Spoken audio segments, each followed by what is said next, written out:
The world's first era of globalization began nearly 2,000 years before the Internet. There were no cargo ships crossing oceans, no airplanes, no telegraphs, no satellites. Yet silk woven in China reached the palaces of Rome.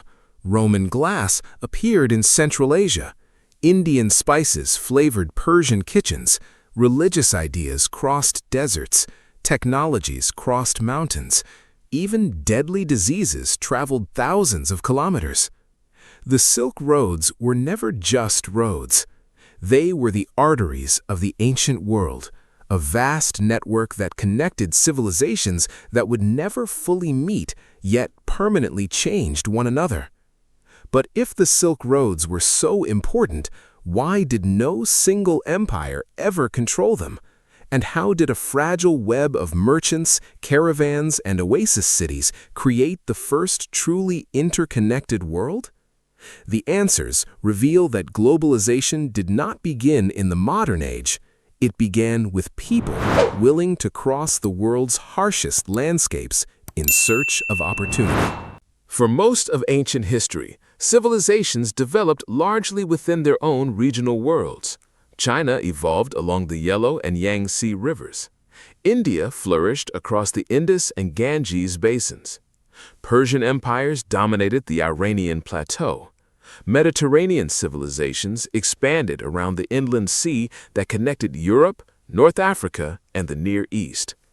These societies were not completely isolated. Small-scale trade had existed for thousands of years, moving valuable goods across neighboring regions. Obsidian, jade, tin, copper, and precious stones traveled remarkable distances long before written history. But around the 2nd century BCE, something fundamentally changed. Separate regional trade networks gradually merged into a much larger system stretching from East Asia to the Mediterranean. Historians later named this interconnected network the Silk Roads, a term introduced in the 19th century by the German geographer Ferdinand von Richthofen. Ancient merchants themselves never referred to a single Silk Road. Instead, they traveled along countless routes that shifted with politics, climate, security, and economic opportunity. The network reached its greatest importance because several powerful civilizations emerged simultaneously. To the east stood the Han Dynasty. To the west, the Roman Republic and later the Roman Empire. Between them lay powerful intermediaries including the Parthian and later Sasanian empires, along with countless kingdoms, nomadic confederations, merchant cities, and oasis settlements. No civilization occupied the center. Instead, the center belonged to Central Asia. This region, often imagined today as remote and isolated, became one of history's greatest crossroads. Cities such as Samarkand, Bukhara, Merv, Kashgar, and Dunhuang became meeting points where languages, religions, technologies, and commercial goods converged. But geography alone could not create such a network. The Silk Roads emerged because economics, politics, and human ambition aligned at precisely the right moment. The story often begins with one remarkable diplomatic mission. Around 138 BCE, Emperor Wu of the Han Dynasty dispatched the envoy Zhang Qian westward. His original mission was political rather than commercial. The Han sought allies against the powerful Xiongnu Confederation, whose mounted warriors threatened China's northern frontier. Although Zhang Qian never achieved his military objective, his journey transformed Chinese understanding of Central Asia.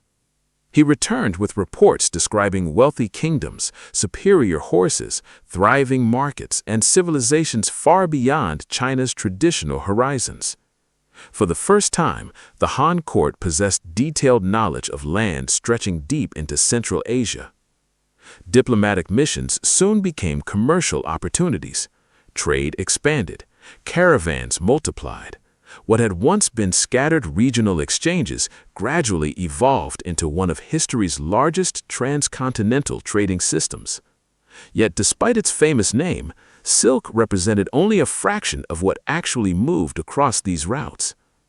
Understanding why requires looking beyond luxury goods. Silk became the symbol of the network because it fascinated the Mediterranean world. Chinese silk was unlike anything Roman elites had seen. Lightweight, brilliant, luxurious. Roman senators reportedly criticized its popularity, arguing that enormous wealth was flowing eastward in exchange for delicate fabric. Whether these concerns were economically justified remains debated among historians, but they illustrate silk's extraordinary prestige. Yet, caravans carried far more than silk. From China came paper, lacquerware, porcelain prototypes, iron technologies, and later gunpowder-related knowledge. India exported cotton textiles, spices, precious stones, sugar processing techniques, and philosophical traditions. Central Asia supplied horses, furs, jade, and acted as the indispensable middleman connecting civilizations. Persia became a commercial powerhouse, facilitating exchanges between East and West while adding its own artistic traditions, metalwork, textiles, and administrative expertise. From the Mediterranean traveled glassware, silver, gold, wine, olive oil, fine ceramics, and sophisticated manufacturing techniques. The Silk Roads were therefore less like a single supply chain and more like an enormous circulatory system. Goods rarely traveled the entire distance from China to Rome with one merchant. Instead, products changed hands repeatedly. A caravan might travel only one segment before selling its cargo. Another merchant continued the journey, then another. Every city added value. Every exchange generated profit. The network depended not on one empire, but on cooperation between thousands of independent actors. Travel across these routes demanded extraordinary endurance. The Silk Roads crossed some Earth's harshest environments. To the north stretched vast grasslands dominated by nomadic peoples. To the south rose the Himalayas. Between them lay deserts capable of killing unprepared travelers within days. The Taklamakan Desert earned a fearsome reputation. Ancient travelers warned that entering its shifting sands could mean disappearing forever. Rather than crossing directly, caravans followed oasis cities surrounding its edges. Each oasis became a vital economic hub: fresh water, food, animals, storage, security. Without these settlements, long-distance trade would have been nearly impossible.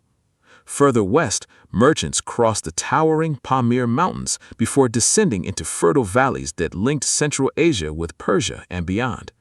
The camel became one of history's most important technologies. Particularly the Bactrian camel, with its two humps, proved ideally suited for Central Asia's harsh climate. Able to carry heavy loads while surviving extreme temperatures, it dramatically expanded overland commerce. But transportation alone did not sustain the Silk Roads. Trust did.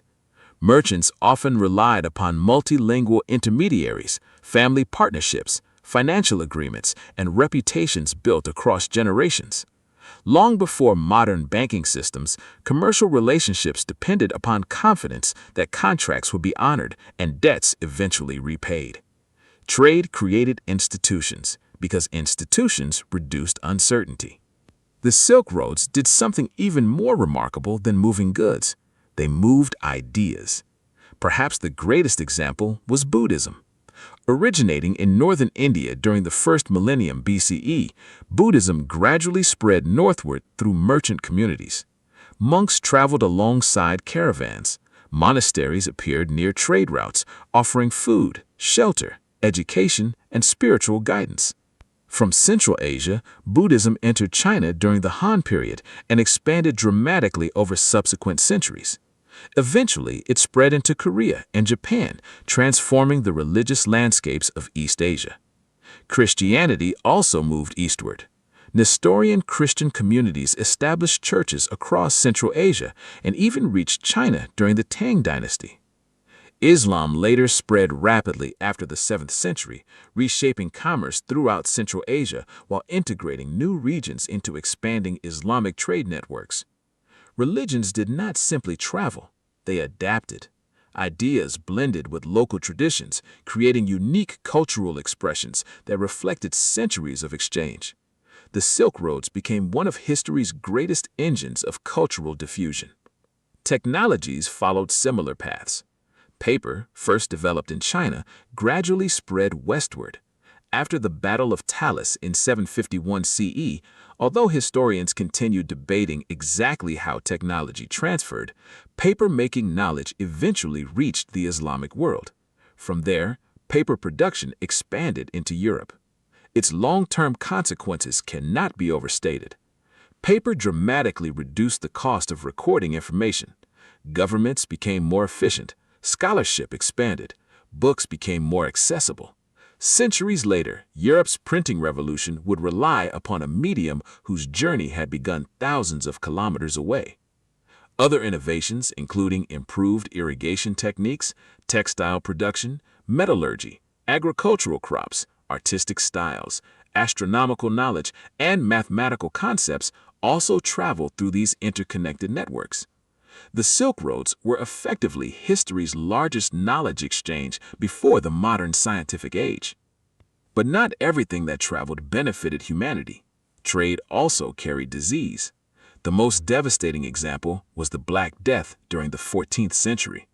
Although scholars continue debating its precise origins and transmission pathways, historical and genetic evidence strongly suggests that expanding Eurasian trade networks helped facilitate the movement of plague across enormous distances.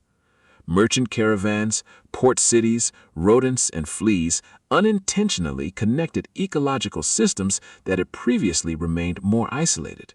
The consequences were catastrophic. The pandemic killed tens of millions of people across Eurasia and North Africa. Ironically, the same interconnectedness that accelerated prosperity also accelerated vulnerability. Globalization's benefits and risks were already visible centuries before the modern era. As trade expanded, competition intensified. Control over strategic cities became enormously valuable. Empires recognized that taxing commerce could generate immense wealth.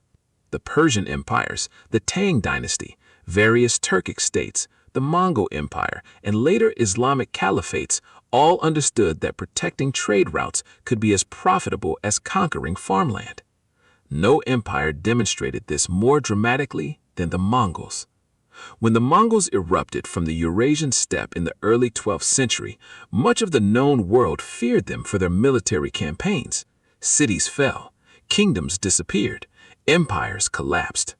Yet, after the initial conquests, the Mongol rulers created something few had expected: one of the largest zones of relative stability the Silk Roads had ever experienced.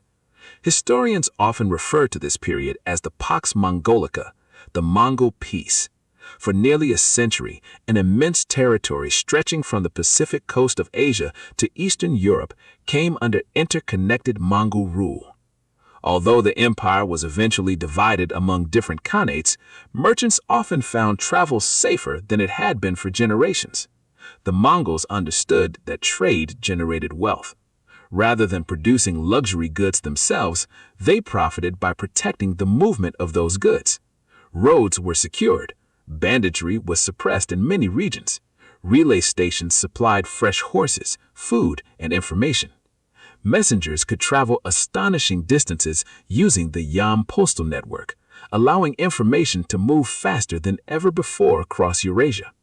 Merchants received official passports known as paisa, granting them protection and privileges throughout Mongol territory. The empire's military strength created commercial confidence. Trade flourished, not because borders disappeared, but because a powerful authority reduced the uncertainty of crossing them. This period also produced one of history's most famous travelers, Marco Polo. According to his account, the Venetian merchant journeyed across Asia in the late 12th century and spent years serving at the court of Kublai Khan. Modern historians continue debating the accuracy of portions of his narrative. Some descriptions align remarkably well with Chinese society. Others appear exaggerated or secondhand. Whether every detail is historically accurate is less important than what his writings reveal. Europe's imagination had expanded. his stories introduced many Europeans to civilizations whose scale, wealth, and sophistication challenged assumptions about the wider world. Marco Polo was not unique. He represented thousands of merchants, diplomats, scholars, missionaries, and adventurers whose journeys connected distant societies. Most never became famous, but together they formed the human infrastructure of globalization. The Silk Roads were never static. Routes shifted constantly. When war disrupted one corridor, merchants found another. When an empire collapsed, new intermediaries emerged. Political instability could close one gateway while opening another. Climate mattered. Changes in rainfall affected oasis settlements. Harsh winters altered caravan schedules. Environmental conditions continually reshaped commercial geography. This flexibility explains one of the Silk Road's greatest strengths. They were not a single road that could be destroyed. They were an adaptive network. The Silk Roads succeeded because they solved one of civilization's oldest problems. No region possessed everything it needs. China produced silk, paper, and porcelain technologies. India generated spices, textiles, philosophical traditions, and precious stones.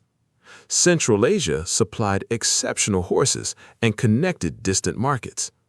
The Middle East linked continents while contributing scientific knowledge, finance, and manufacturing.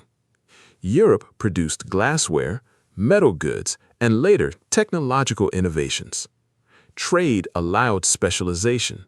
Instead of attempting to produce every valuable resource locally, civilizations focused on what they did best and exchanged the surplus. This principle remains one of the foundations of modern economics. Comparative advantage did not begin with industrial capitalism. Its practical logic can be observed throughout Silk Road's history. But economics alone cannot explain the network's endurance. Political geography was equally important. Contrary to popular imagination, the Silk Roads rarely flourished under complete political unity. More often, they thrived because multiple states recognized mutual benefits. Empires competed militarily while cooperating economically. A caravan crossing Eurasia might pass through several political jurisdictions. Each government taxed commerce. Each had incentives to maintain at least some level of security. Trade often continued even when diplomatic relations deteriorated. This reveals an enduring historical pattern.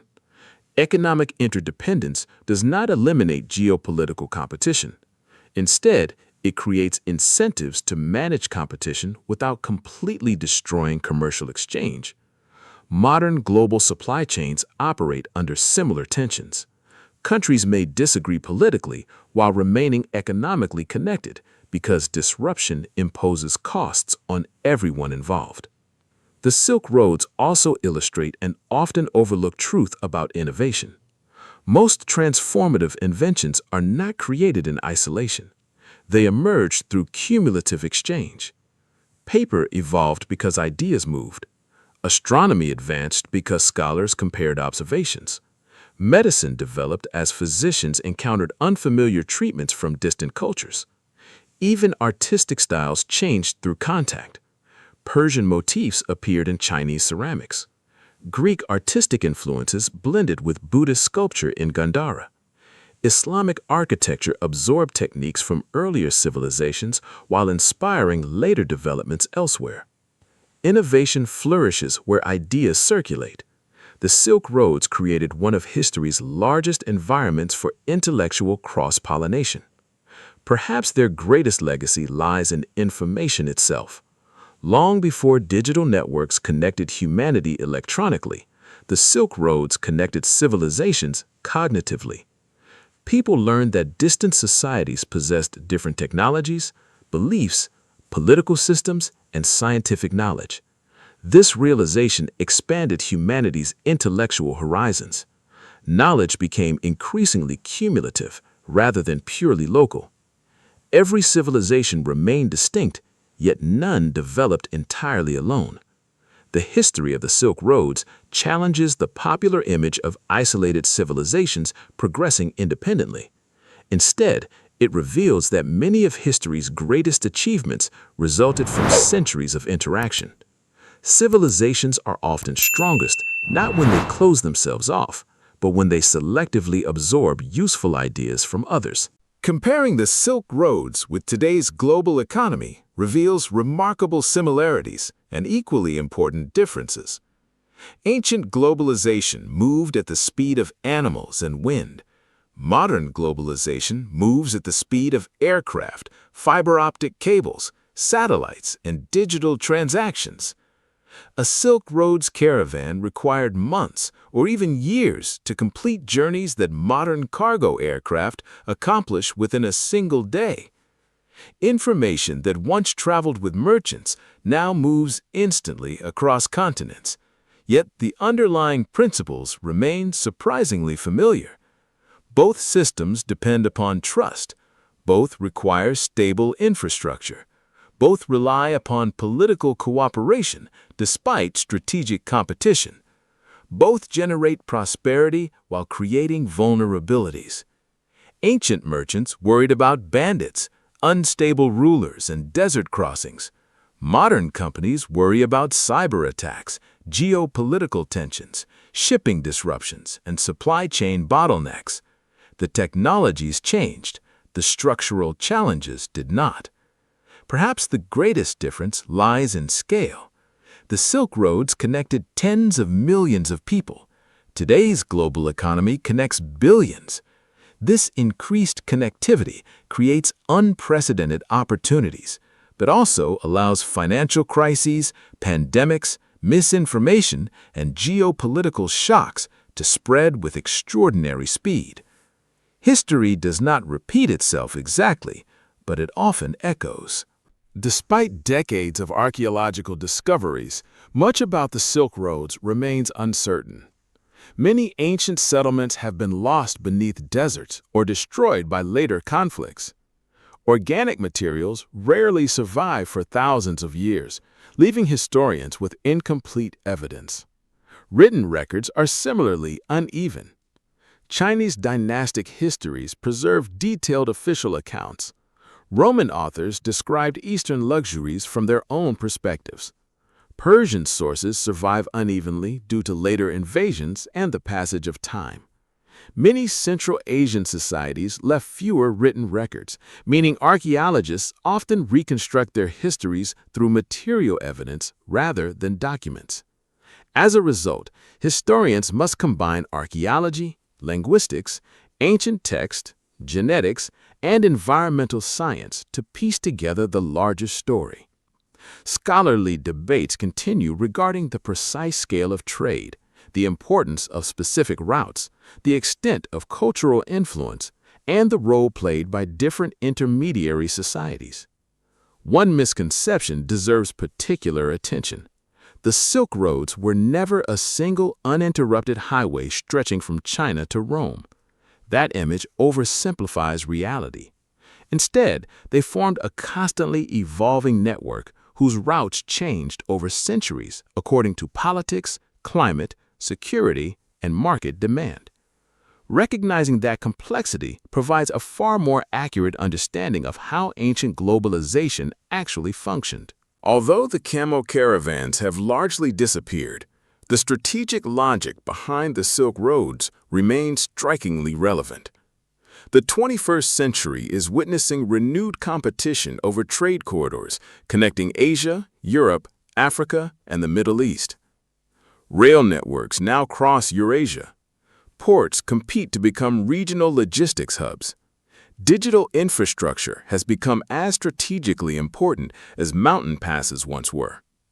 Energy pipelines, undersea communication cables, semiconductor supply chains, and maritime choke points all reflect the same enduring reality.